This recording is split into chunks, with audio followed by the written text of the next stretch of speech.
I found myself in an endless corridor, dimly lit by a pulsating green glow. The ceiling lamps flickered, emitting an ominous crackling sound, as if something inside them was dying. The surrounding walls seemed to breathe. I could feel it, hear the plaster cracking, swelling, and crumbling, like the diseased skin of a person covered in sores. A faint but nauseating smell of dampness and decay emanated from the walls. The floor beneath my feet was sticky, as if I were walking on a carpet soaked in fresh blood. Drops trickled down somewhere into an endless abyss. I tried to look back, but I couldn't. My body felt frozen. Sounds echoed around me. At first a muffled whisper, then an almost imperceptible laugh. A laugh I recognized. It was my own laugh, distorted beyond recognition, as if someone were mocking the very essence of me. The shadows at the end of the corridor began to move. They were too fast, too jerky, like puppets on strings being yanked in a mad dance. One figure had no face, only a gaping void from which long, bone-like fingers extended. Another had claws instead of hands, scraping the walls and leaving deep, infernal marks. I wanted to scream, but no sound came out. My throat felt constricted, as if by an invisible noose. Then I saw the walls start to shift, slowly but inexorably. They crawled toward me, cracking and oozing thick black liquid. The liquid dripped down and stretched into thin threads which began to reach for me, wrapping around my wrists, neck, and legs. The corridor narrowed so much that I could barely breathe. When I looked ahead, I saw myself, or rather, someone who looked like me but was warped.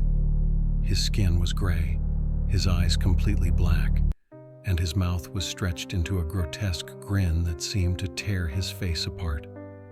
He stood at the end of the corridor, waving at me like an old friend he'd been waiting for. I wanted to turn away, but my legs moved on their own. Every attempt to resist brought only pain, invisible claws digging into my muscles. With each step, I heard the walls whispering my name, thousands of voices in unison repeating, "You belong to us. You are one of us." When I stood face to face with my double, he tilted his head as if studying me. His eyes began to fill with something alive, like worms writhing inside, tearing through the flesh.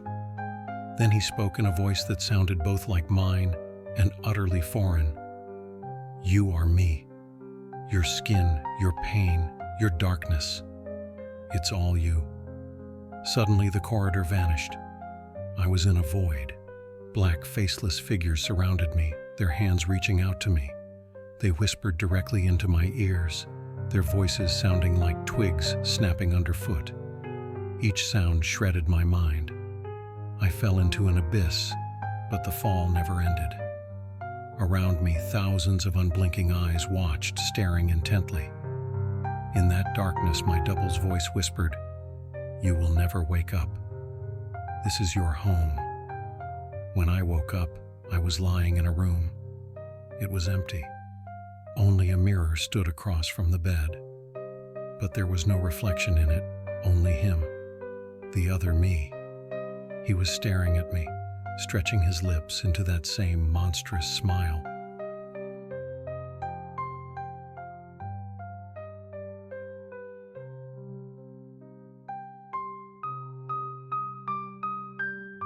I stood in the middle of a field surrounded by tall reeds. The sky above was black, as if night had fallen long ago, but there were no stars. The only source of light was a massive moon, cold and dead, hanging unnaturally low. So close it seemed I could reach out and touch it. Everything around me was silent, too silent. Even the wind swaying the reeds made no sound. I felt a strange chill and suddenly realized I was barefoot in water. It was icy, and its level was rising. I decided to move forward, one step then another. The reeds grew denser, tangling around my legs. They scratched my skin, leaving deep marks, but instead of blood, something black, thick, and sticky oozed from the wounds. I emerged into a clearing. In its center stood a table covered with a dirty white tablecloth. On it lay a few items, a pair of wedding rings, a shattered clock. and an old doll with faded eyes. I didn't know where these objects had come from, but each one filled me with a profound sense of loss, as if they had once belonged to me. When I reached out for the rings, the ground beneath me trembled. From the water surrounding the clearing, shapes began to rise. They were faceless, their surfaces smooth and glossy like mannequins. Their movements were erratic, as though they were being forced forward against their will. I wanted to run, but my legs wouldn't obey. One of the figures drew closer, extended a hand, and touched my shoulder.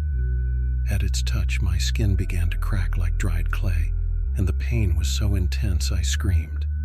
But no sound came out, only silence. The figures surrounded me, and I felt the icy water rising higher and higher. It climbed past my knees, then my chest. They didn't touch me again, only stood there, staring with their empty faces, but each of their gazes felt like a knife plunging into me. When the water reached my chin, I saw a reflection in its surface. It was looking back at me, but it wasn't me. Its fingers were too long, its mouth stretched into an impossible grimace, and its eyes burned with a white light. It smiled and whispered, "You've always been one of us." The water swallowed me. I choked, but didn't die. I saw the clearing drown in a black wave, the figures dissolve into it, and the table with its objects disappear. When everything fell silent, I opened my eyes. I was lying in the same water, but now it was frozen solid, like ice. Above me hung a sky filled with stars, but they gave no light, and someone was sitting beside me. I didn't look at them, but I knew they were watching, and I knew they were waiting for me to close my eyes again.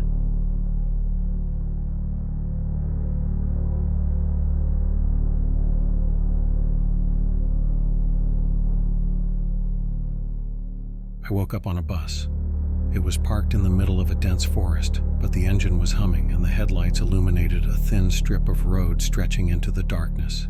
Inside, everything was covered in a thick layer of dust, as if the bus had been sitting there for decades. The passengers sat motionless. They were wrapped in heavy black cloaks that obscured their faces. I tried to make out someone's features, but couldn't. Their outlines seemed to tremble, like reflections on water. I wanted to stand, but the seatbelt was strapped so tightly that it dug into my skin. The driver sat at the front. All I could see was the back of his head, pale as if covered in ash. He didn't move. Only his hands gripped the steering wheel tightly, his long, thin fingers riddled with dirty cracks. The bus jolted sharply, and I felt it being carried as though we were plunging down a massive slope. The headlights revealed debris in the darkness. Shattered road signs, bent lampposts, discarded items, dolls, clocks, shoes, all of them appearing charred. I turned to look at the passengers, but they were gone. Only black, wet stains remained on the seats, slowly spreading and dripping onto the floor.